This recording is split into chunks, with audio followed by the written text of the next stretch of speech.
सतनाम धन वाहिगुरु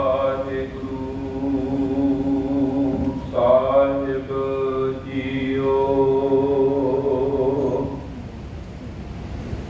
पंज प्याले पंज पीर छठम पीर बैठा गुर भारी। अर्जन काया पलट कै मूरत हर गोबिंद सवारी। चली पीढ़ी सोडियां रूप दिखावन वारो वारी। दल भंजन गुर सूरमा वड जोधा बहु पर उपकारी। पुछण सिख अरदास कर छे महला तक दर्श निहारी। अगम अगोचर सतगुरु बोले मुख ते सुनो संसारी। कल युग पीढ़ी सोटियां निश्चल नीव उसार खिलारी। जुग जुग सतगुर तरे अवतारी। परम सन्मान योग सतगुरां दी साजी निवाजी गुरु सवारी साध संगत जीओ। आप मेरी पीर दे मालक बंदी छोड़ कृपालु सच्चे पातशाह गुरु हरगोबिंद साहब महाराज के पावन स्थान पे जुड़ बैठ गुरु हरगोबिंद साहब महाराज जी के आ रहे पावन 427वें प्रकाश दिहाड़े मना रहे हो। अज तो गुरु हरगोबिंद साहब महाराज के जीवन इतिहास की लड़ी साझी की जानी है। जिमें जिमें सतगुरु की बख्शिश करके असी रल मिल के महाराज जी के इतिहास को जान होने का उद्यम करना है, यत्न करना है। आओ गुरु साहब महाराज मित्र कर धन गुरु कलगीधर पातशाह जी की बख्शी हुई फतेह के नाल सांझ पाइए, रसना पवित्र करिए जी। वाहिगुरू जी का खालसा वाहिगुरू जी की फतेह। असी रोजाना के पावन शब्द पंज प्याले पंज पीर छठम पीर बैठा गुर भारी ये वचन पढ़ते हाँ, आप भी पढ़ते हाँ, कीर्तन राही भी श्रवण करते हाँ। ये जिहड़ा वचन आता है चली पीढ़ी सोडियां, ये सोडियां की पीढ़ी धन गुरु रामदास महाराज जी तो आरंभ होती है। क्योंकि पहला गुरु नानक देव महाराज जो बेदी कुल विचों सन, फिर सतगुरु धन गुरु अंगद देव महाराज त्रेहण गोद विचों सन, गुरु अमरदास महाराज भला कुल विचों भले अमरदास गुण तेरे तेरी उपमा दोहे बन आवे। लाहौर चुंगी मंडी दे विच एक परिवार ठाकुरदास जी रहते ने, सोडी हन। ठाकुरदास जी के घर सुपुत्र जन्मिया जिसका नाम हरदास जी रखा गया। हरदास जी के गृह विखे गुरु रामदास महाराज जी का प्रकाश होया। गुरु रामदास महाराज गुरु अमरदास महाराज के दमाद बड़े गुरु अमरदास जी की बेटी बीबी भानी, उन्होंने दे नाल गुरु रामदास महाराज का विवाह होया। बीबी भानी और गुरु रामदास महाराज जी के गृह विखे 3 पुत्र प्रगट हुए। बड़ा पुत्र बाबा बिरथी चंद जी, फिर महादेव जी, सब तो छोटे पुत्र सन धन धन गुरु अर्जन देव महाराज 5वें पातशाह। गुरु रामदास महाराज जी दी बहुत बख्शिशां गुरु अर्जन देव महाराज समय समय ते प्राप्त करते रहते सन। बड़ा सनेह सी। जदों गुरु रामदास महाराज जी ने परख पड़चोल करदियां असित रोष अकाल पुरख के हुक्म नूं बुझदियां सतगुर की वडियाई सतगुर दित्ती धुर बुझ हुक्म निशान। धुर का हुक्म जो अकाल पुरख जी का ਉਹਦੇ मुताबिक सन 1581 ईस्वी ਦੇ ਵਿੱਚ गुरु अर्जन देव महाराज सतगुरु जी ਨੂੰ गुरता गद्दी बख्शिश की। गुरता गद्दी ते विराजमान होए। पंजवें पातशाह महाराज का प्रकाश जो वो 1563 ईस्वी ਵਿੱਚ ਹੋਇਆ ਸੀ। गुरता गद्दी विराजन ਦੇ ਸਮੇਂ ਉਹਨਾਂ ਦੀ ਉਮਰ ਤਕਰੀਬਨ 18 ਸਾਲ ਦੇ ਲਗਭਗ ਸੀ। ਤੇ महाराज जी का विवाह ਜਿਹੜਾ ਹੈ ਉਹ 11 ਸਾਲ ਦੀ ਉਮਰ ਦੇ ਵਿੱਚ ਹੋ ਗਿਆ ਸੀ। गुरु अर्जन देव महाराज का विवाह गुरु अमरदास जी ने सारा ਜਿਹੜਾ ਕੁੜਮਾਈ ਆਪਣੇ ਹੱਥੀਂ ਕੀਤੀ। ਸਾਰੇ ਵਿਆਹ ਦੇ ਵਿੱਚ ਮਹਾਰਾਜ ਗੁਰੂ ਅਮਰਦਾਸ ਜੀ ਸ਼ਾਮਲ ਰਹੇ। ਫਲੌਰ ਦੇ ਨੇੜੇ ਪਿੰਡ ਬੌਰ ਸਾਹਿਬ ਉੱਥੇ ਇੱਕ ਪਰਿਵਾਰ ਵਸਦਾ ਕ੍ਰਿਸ਼ਨ ਚੰਦ ਜੀ ਅਤੇ ਬੀਬੀ ਧਨਵੰਤੀ। ਇਹਨਾਂ ਦੀ ਪੁੱਤਰੀ ਹੈ ਜਿਸ ਦਾ ਬਹੁਤ ਸਤਿਕਾਰ ਦੇ ਨਾਲ ਅਸੀਂ ਨਾਮ ਲੈਂਦੇ ਹਾਂ ਮਾਤਾ ਗੰਗਾ ਜੀ। माता गंगा जी के माता पिता कृष्ण चंद जी ते धनवंती जी ने बहुत खुशी मनाई जदों उन्हां दा जिहड़ा है ना संबंध जुड़िया गुरु अमरदास महाराज जी के दोहतरे दे नाल उन्हां दी बेटी माता गंगा जी का संयोग होया विआह होया। गुरु अर्जन देव महाराज के विआह की बड़ी रोचक कथा है कि महाराज सतगुरु जी नूं जदों उत्थे इह कहा गया भी साडे पिंड दी रीत है कि नेजे दे नाल एक किला जिहड़ा है वो पुटना पैंदा है ते उन्हां ने चलाकी दे नाल एक रुख नूं ही उपरों वढ़ दिता। देखो ना जब टोआ पुट के कोई किला वड्डिया होवे उहनूं पुटना सौखा है। एक रुख जिहदियां जड़ां दूर तक फैलियां होईयां ते उहनूं नेजे नाल पुटना कोई सौखी गल नहीं सी। ते महाराज गुरु अर्जन देव जी घोड़ सवारी दे माहर सन, शस्त्र विद्या में धनी सन महाराज ते उन्होंने फिर घोड़े ते सवार होकर नेजे दे नाल वो जिहड़ा किला जड़ा दे समेत ही महाराज ने पुट दिता। महाराज का विवाह होया। गुरु रामदास महाराज ते बीबी भानी जी का जिहड़ा बड़ा सपुत्र सी बिरथी चंद वो हेहर पिंड विच बीबी करमों दे नाल विआहिया होया सी ते जिहड़े महादेव जी सन उन्होंने सारी उम्र विआह नहीं करवाया, वो बेहंगम ही रहे। हुण बीबी करमों ते माता गंगा जी दराणी जेठाणी बन गई। बिरथी चंद जिहड़ा उहदा सुभाव थोड़ा जिहा तलखी वाला सी ते वो पहला भी गुरु रामदास महाराज के समय भी जिहड़ा ना थोड़ा थोड़ा वो ईर्खा करता रहा अपने भराता दे नाल। कि जदों गोविंदवाल की धरती ते गुरु अर्जन देव जी गुरता गद्दी बख्शी सी 1581 ईस्वी दे विच उदों भी बिरथी चंद ने आके कुछ झगड़ा खड़ा किया पर उत्थे गुरु अमरदास महाराज जी की जिहड़ी है सारी अंश उत्ते हाजिर सी।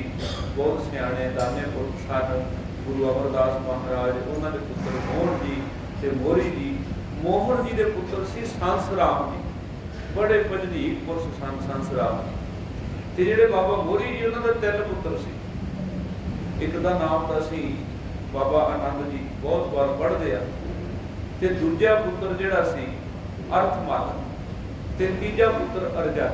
ये गुरु अमरदास जी के पोतरे ने।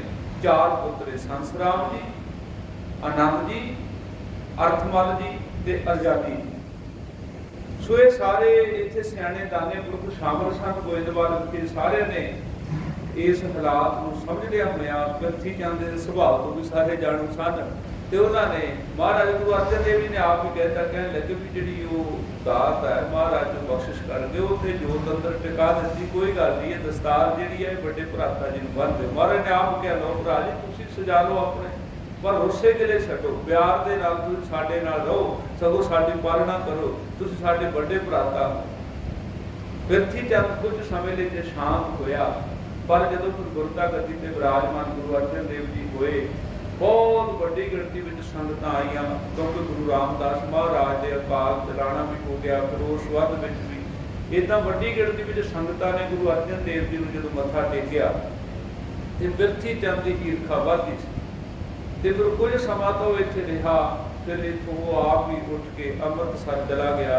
उत्थे जाके उन्हें रौला पाया भी गुरु मैं बन गया हाँ, पंजवीं थां ते गुरता गद्दी मैनूं मिली है। ते महाराज गुरु अर्जन देव जी कुछ समय इत्थे रहे गोइंदवाल, पर गुरु अमरदास महाराज जी का ते गुरु रामदास जी का जिहड़ा एक सुपना सी कि सोहना नगर वसे अमृतसर की पावन धरती ते उत्थे सरोवर की कार सेवा चलनी सी सारी, ते तां करके महाराज गुरु अर्जन देव जी फिर इत्थों सारिआं तो आग्या लैके अमृतसर आ गए। ते जो विसाखी का वड्डा मेला होया, बहुत इकट्ठ होया, बड़ियां संगतां आईयां, बड़ियां भेटावां गुरु अर्जन देव महाराज नूं अर्पण कीतियां संगतां ने आके।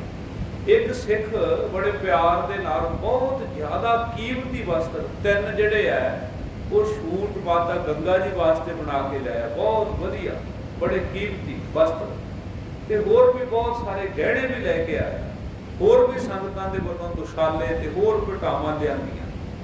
गुरु घर दे विच सारियां वस्तुआं संभालीआं गईआं, गुरसिखां की सेवा प्रवान की, सारे गुरसिखां नूं गुरु अर्जन देव महाराज जी ने असीसां दे के विसाखी का पुरब मना के तो फिर सब नूं विदायगी दित्ती। समा लंघदा गया, बरसातां का समा आ गया, बरसातां का समा लंघिया, उस तो बाद सर्दियां शुरू होणीआं सन।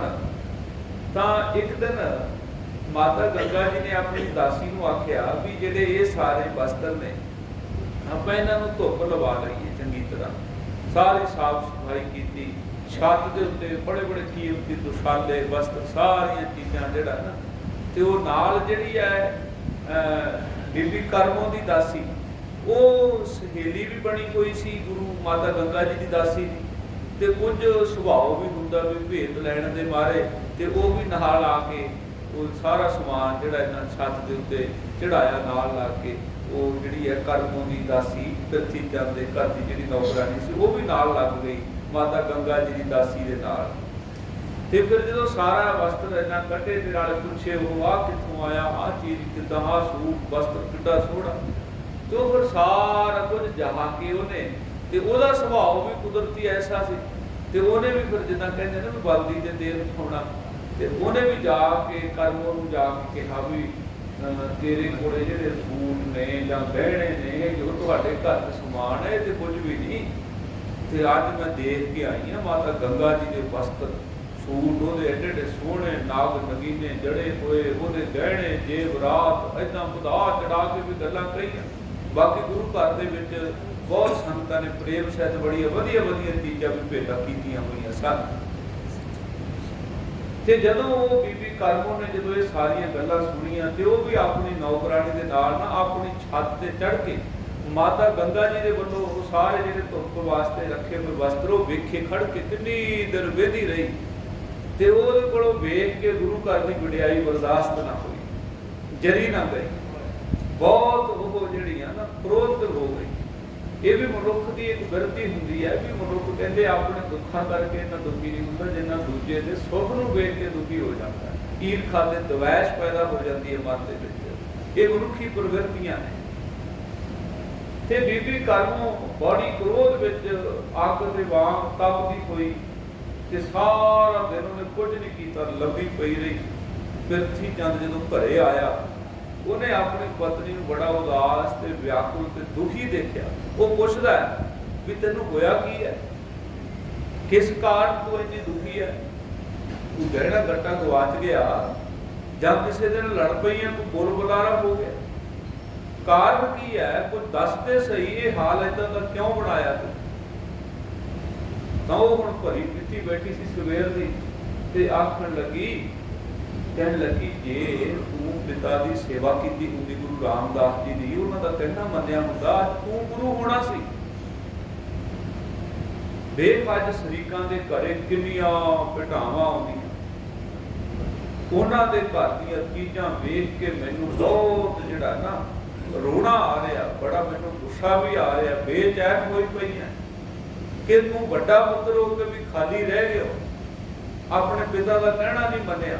छोटा पुत्र गुरु अर्जन देव जो गुरु रामदास जी का तुहाडा छोटा भरा वो गुरगद्दी प्राप्त कर गया ते उन्हां दी वडियाई दिनों दिन वधदी जाती है ते अपनी दिनों दिन घटदी जाती है। ये नमोशी मेरे को चली नहीं जाती, ये दुख मेरे को बर्दाश्त नहीं हो रहा। पर तुसी बेपरवाह होकर घरे बैठे रहने हो, कोई तुसी उद्यम नहीं किया, कोई जतन नहीं किया। बड़े ताने मेहने बीबी कर्मों ने अपने पति पृथ्वी चंद नूं दिते ते हुण वो पृथ्वी चंद उहदे मन विच कुछ इस तरह दी गल्लां सन। वो आखण लगा इस अपनी पत्नी कर्मों नूं, कहण लगा कि तू फिक्र क्यों कर रही है। कहता वेख ये वडियाइयां, ये तोहफे, ये बिठावा उदों तक ही आउणियां ने जदों तक बड़े भराता जी जिउंदे हन। उन्हां दे घर ना धी है ना पुत्र है, ये जिन्ना कुछ भी उन्हां दे घर च समान पिया ना ये सारा अपने कोल ही आउंदा। उत्थे गुरु बिलास पातशाह 6वीं दे विच बोल लिखे ने, कहंदा माल है साडा, असां है लैड़ा, इन्हां दे ना पुत धी ना साग ना सैना।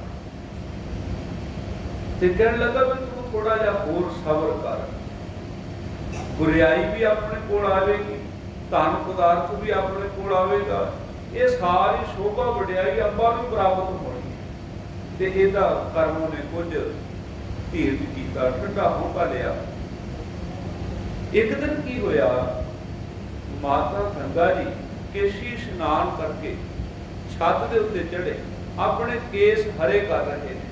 ये भी गुरमुखी की जिहड़ी बोली है, इतिहासकार ने भी उत्थे यही शब्द वरते ने, माता गंगा जी केस हरे कर रहे हैं, क्योंकि केसां दा आदर गुरु नानक साहब महाराज के समय ते रब हो जाता है।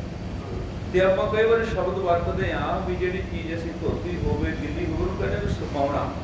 हुण जिहड़ा सुकना दा खेती सुक जानी, सुकना दा संबंध खत्म हो जाण दे नाल जा जुड़दा है। सुक जाना जां खत्म हो जाना, इदां दे शब्द सिख अपने केसां दे प्रति बिल्कुल भी सुनने जां बोलने पसंद नहीं करता। इस करके गुरमत दे जानवर ने ये सेध दी है भी कदे भी ये नहीं कहना चाहिए कि असीं नहा के भी असीं केस सुका रहे हैं। वो कहते जो केसां नाल अपना स्नेह है, प्यार है,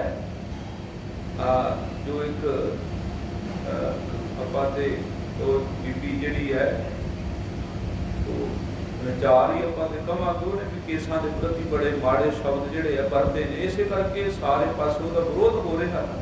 वो क्यों हो रहा? क्योंकि सिख जिहड़ा है वो अपने केसां के प्रति कोई भी अपशब्द नहीं सुनना चाहता। किसी वेले पट्टी के साहब राय ने भी कहा सी, जो कहा ना तू अपनी घोड़ियां बन के रखा कर, साडियां फसलां खराब हो जांदियां। वो कहना मेरे को रस्से है नहीं हजे, जो रस्से मेरे को तैयार हो गए ना फिर बनना कर। वो कहना तू चौधरी है, रस्से क्यों नहीं तेरे को? जो कहा ना भी रस्से क्यों नहीं, वो अगों कहता जे सिख थोड़े ने। वो कहते तू कहना की चाहता है? वो कहता जे सिख थोड़े ने, जो सिख काफ़ी हो गए ना फिर सारे दे केस मैं कटांगा तो वो रस्से वटांगा फिर घोड़ियां बनांगा। तो सिखा ने फिर वो सारियां घोड़ियां फड़ के ते फिर अमर सिंह ते वो महाराजा पटियाला कोल सारे वो भुगेल सिंह होरी जाके बेच आए सन। सुगण का भाव माता गंगा जी केस हरे कर रहे सन। तो कुछ छट्टे कुदरती वो नाल किते वो लंघी बीबी कर्म ते ओहदे वल पै गई ते उन्हें बड़े भैड़े भैड़े शब्द कहे माता गंगा जी। वो आखण लगी कि जी तुहाडे घर ते होना नहीं ते मेरा भी खाना चाहुंदी है। इदां दीयां गल्लां बड़े ताने मिहणे दित्ते ते वो जिहड़ी कर्मों की दासी सी उहने भी सारी गलबात जिहड़ी है ना वो इस माता गंगा जी की दासी नूं दसी भी ऐदा ऐदा वो गल्लां करदे सी भी इन्हां दे घरे पुत्र नहीं होना, भी कितना समा इन्हां दे विआह नूं हो गया, इन्हां दे घरे ना होया बच्चा ना होना है ते बाद विच असीं ही गुरियाई लैणी। ये सारी गल्लां ने माता गंगा जी नूं बेचैन कीता। माता गंगा जी फिर गुरु अर्जन देव सच्चे पातशाह महाराज नूं सारी गल दसदे ने अपने मन दा जिहड़ा ना वो सारा जिहड़ा गुप गलाट गुरु अर्जन देव महाराज जी कोल कीता कि महाराज देखो आ मैनूं चीज़ां जिहड़ियां परेशान करदियां ने, शरीक इदां दीयां गल्लां करदे ने, तुसीं तां सारियां संगतां नूं सब कुछ देण वाले हो, समर्थों पातशाह जी किरपा करो, मेरे मन की भी कामना है ते मेहर करो कि पुत्र की दात मैनूं मिले। ਤੇ ਗੁਰੂ ਅਰਜਨ ਦੇਵ ਮਹਾਰਾਜ ਮੁਸਕਰਾ ਕੇ ਆਖਣ ਲੱਗੇ ਵੀ ਇਹ ਤੇ ਭਾਈ ਜਿਹੜੀ ਦਾਤ ਬਖਸ਼ਣ ਵਾਲੇ ਨੇ ਬੜਾ ਮਾਣ ਬਖਸ਼ਿਆ ਆਪਣੇ ਗੁਰਸਿੱਖ ਨੂੰ। ਤੇ ਕਹਿ ਲੱਗੇ ਤੁਸੀਂ ਨਾ ਫਿਰ ਬਾਬਾ ਬੁੱਢਾ ਸਾਹਿਬ ਜੀ ਦੇ ਕੋਲ ਜਾ ਕੇ ਬੇਨਤੀ ਕਰੋ ਤੇ ਕੋਈ ਫਿਰ ਤੁਹਾਡੇ ਲਈ ਅਰਦਾਸ ਕਰਨਗੇ ਤੇ ਤੁਹਾਨੂੰ ਪੁੱਤਰ ਦੀ ਪ੍ਰਾਪਤੀ ਹੋਵੇਗੀ। ਸੋ ਇਸ ਤੋਂ ਅਗਲਾ ਜੋ ਇਤਿਹਾਸ ਹੈ ਉਹ ਲੜੀ ਅਸੀਂ ਅਗਲੇ ਦੀਵਾਨ ਵਿੱਚ ਸਰਵਣ ਕਰਾਂਗੇ। ਹੋਈਆਂ ਬਹੁਤ ਸਾਰੀਆਂ ਭੁੱਲਾਂ ਦੀ ਖਿਮਾ ਕਰਨੀ ਜੀ। ਵਾਹਿਗੁਰੂ ਜੀ ਕਾ ਖਾਲਸਾ।